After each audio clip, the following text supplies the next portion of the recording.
Oh, what's up? Thanks for coming to class today. So I recently got a question. Someone's asking about vertical vent stuff. We cover a little bit here. We won't go too into the weeds, but this person was asking, when do you vent? When do you not vent? And as I mentioned before, I don't talk a whole lot about tactics because this stuff is different all around the country. Some places don't even vertically vent. So obviously, the person who asked the question is in an area where they do perform vertical vent. So let's talk about it. I'm not gonna really cover much about how, because there's so much that we can cover with this.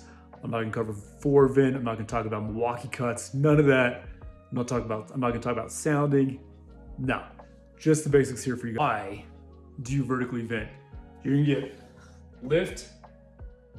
You're gonna help prevent the fire from spreading, and you're gonna lift the conditions off of those inside, as well as the hose crew, make it easier for you to see.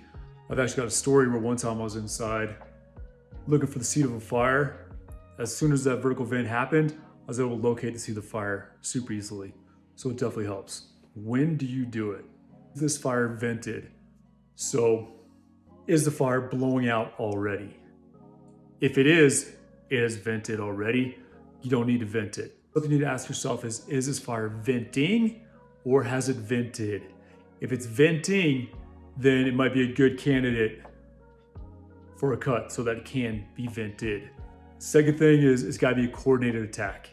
So you've gotta have a hose line in place, because if you don't have a hose line in place, you can actually make conditions worse. Let's talk about specifically your question. All right, so when do you do it?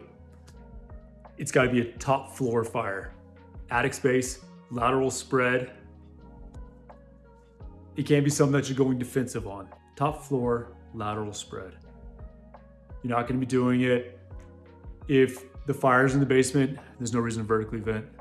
Third floor of a house, or you got a fire in the attic space.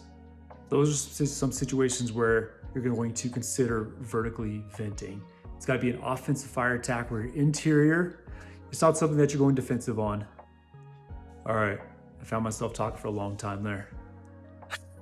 Hopefully that clears it up. That gives you a little bit of guidance for vertical vent. Keep it up, guys. Keep asking great questions. It's fun talking about some of this tactics stuff. Let's get you guys ready for Fire Academy. All right, I'll see you in the big one.